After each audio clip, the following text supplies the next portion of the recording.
14 inch વરસાદ પડ્યો। મેઘાની તોફાની બેટિંગથી પાણી સુરત થયું। અનેક રસ્તાઓ બજારોમાં પાણી ભરાતા મુશ્કેલી, ઘરોમાં પાણી ભરાઈ જવાના કારણે લોકો પરેશાન થયા છે। ઘરમાં પાણી ઘૂસતા ઘરવખરીનો સામાન પલળી ગયો। દુકાનમાં પાણી ફરી વળતા વેપારીઓને નુકસાન પહોંચ્યું। આજે પણ સવારે સુરતમાં વરસાદી માહોલ જામ્યો છે। સુરતના દ્રશ્યો છે, આકાશી દ્રશ્યો આપ જુઓ, જે સુરતના અત્યારે હાલ છે।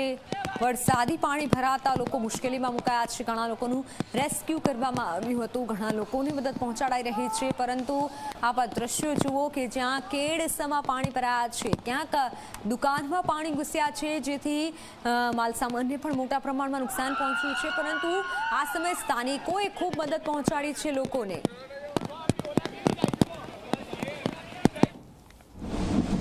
સુરતમાં વરસાદી આફતથી ઉધના પાણી થયું છે। સંજયનગરના 400થી વધુ મકાનમાં પાણી ઘૂસ્યા। તમામ લોકોનું સ્થળાંતર કરવાની હાથ ધરાઈ કામગીરી। સતત વરસાદથી નીચાણવાળા વિસ્તારમાં પાણી ભરાયા છે। ખૂબ વરસાદ થઈ રહ્યો છે। ભારે વરસાદથી નીચાણવાળા વિસ્તારો પાણીમાં ડૂબ્યા છે અને આ દ્રશ્યો જુઓ કે જ્યાં લોકોને ખૂબ હાલાકી પડી રહી છે। આજ સવારથી પણ વરસાદ ચાલુ છે।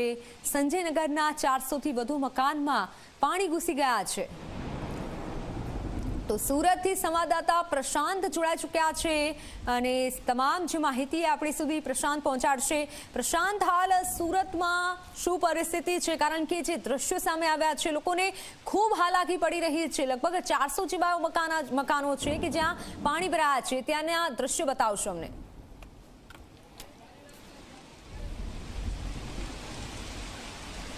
જે મિત્તલ બિલકુલથી સંજયનગરની આજે જોઈ શકાય છે કે જે રીતના વરસાદી પાણી ભરાઈ ગયા છે।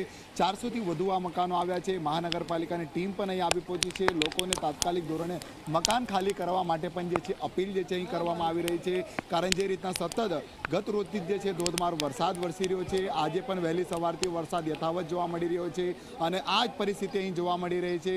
વધુ પાણીનું જે પ્રમાણ વધી જતાં લોકોના ઘર સુધી પાણી ફરી વળ્યું છે। લોકોને જે છે તાત્કાલિક ધોરણે અહીંથી સ્થળાંતર કરવામાં આવ્યા છે અને મહાનગરપાલિકાની અલગ અલગ ટીમો જે છે અહીં આવી પહોંચી છે।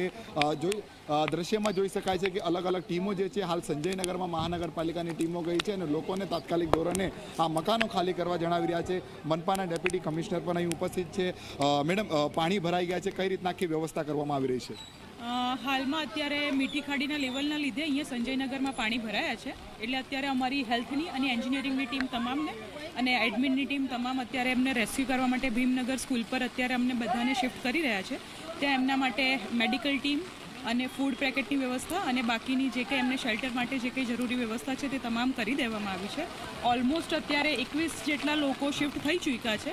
ધીરે ધીરે લોકોને અમે કન્વિન્સ કરી અને ત્યાં શિફ્ટિંગ પણ કરાવી રહ્યા છે અને એ ઉપરાંત ઉધનામાં જે કંઈ સ્કૂલો આજે શાળાઓ જે બંધ થઈ છે ને ત્યાં કોઈ નાસ્તાની વ્યવસ્થા પણ જે ઉપલબ્ધ થઈ છે, એ સ્કૂલોએ સામેથી અત્રે ટીમને સંપર્ક કરીને ત્યાં જે કંઈ ગરમ નાસ્તો કે જે કંઈ એમની પાસે જે અવેલેબલ છે એ તમામ એ લોકોએ આપણા શેલ્ટર હોમમાં પણ અવેલેબલ કરાવવા માટે સ્કૂલોએ પણ એ રીતે આપણને સંપર્ક કર્યો છે। એટલે તમામને અત્યારે એ રીતે આપણે ત્યાં ગરમ નાસ્તો, ઇડલી સંભાર વગેરેની વ્યવસ્થા પણ ત્યાં શેલ્ટર હોમમાં કરાવી રહ્યા છે।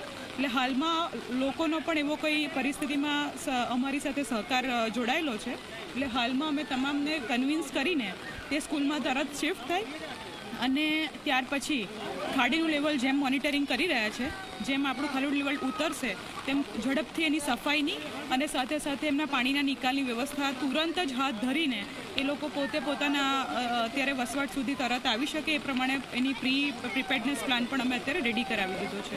400થી વધુ મકાનો છે, ક્યાં સુધી આ બધું?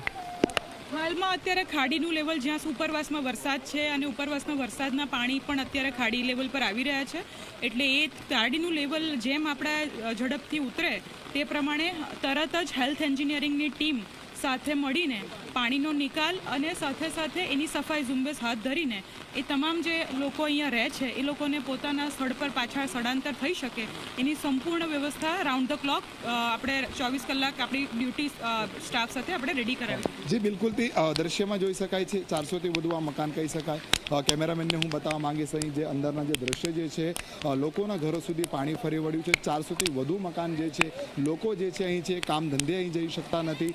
ખાડીનું પાણી છે. મહત્વની વાત છે કે આ ખાડીના પાણીના લીધે આ સમસ્યા સર્જાય છે. મહાનગરપાલિકા પ્રી મોન્સૂન કામગીરી ક્યાં દેખાઈ રહી છે અહીંયા? કારણ કરોડો રૂપિયા ખાડી પાછળ ખર્ચ કરવામાં આવતા હોય છે અને આ રીતના દ્રશ્ય જોઈ શકાય છે કે લોકો પોતાના વાહન બચાવવાના પ્રયાસ કરી રહ્યા છે. તમામ એક ઘર અહીં બચ્યું ન હશે, તમામ ઘરોમાં જે છે અહીં પાણી જ પાણી જે છે અહીં જોવા મળી રહ્યું છે. હાલ દ્રશ્યમાં જોઈ શકાય અહીંના સ્થાનિક છે, આપણે લોકો જે તેમની જોડે भी આપણે જાણીશું. बताइए भैया कितनी परेशानी हो रही है? बहुत परेशानी हो रही है, अभी इतना ही बारिश में हो गया है तो आगे चल के क्या होगा. બિલકુલથી જોઈ શકાય કે જે રીતના અહીંયા સ્થિતિ જોવા મળી છે. बताइए कितने मकानों में पानी चला गया, कितनी परेशानी? 50-60 रूम में पानी चला गया है. 50-60 रूम में. क्या कहोगे, किस तरह से यहाँ पे नगर निगम की कुछ व्यवस्था है? नहीं व्यवस्था है, गाड़ी लगा है जाने के लिए. બિલકુલથી જોઈ શકાય જે રીતના વરસાદી પાણી ભરાઈ ગયા છે, જેને લઈને તંત્ર દ્વારા રજા પણ આપી દેવામાં આવી છે તમામ શાળાઓમાં. પણ હાલ પરિસ્થિતિ જોઈ શકાય કે આપણે અંદર સુધી જવાના પ્રયાસ કરીશું. ઘૂંટણ સમાન પાણી તો અહીં સુધી દેખાઈ રહ્યા છે, પરંતુ અંદર જો આપણે જોવા જઈએ તો કમર સુધીના પાણી છે અને અનેક મોટા ભાગના તમામ જે મકાનો જે છે પાણીમાં ગરકાવ થઈ ગયા છે. આ રીતના લોકોના ઘરોમાં પાણી છે. જોઈ શકાય કે જે રીતના પરિસ્થિતિ અહીંયા સંજયનગરની જે છે તમામ મકાનોમાં તમામ મકાનો જે છે. જી બિલકુલ પ્રશાંત, આભાર માહિતી બદલ.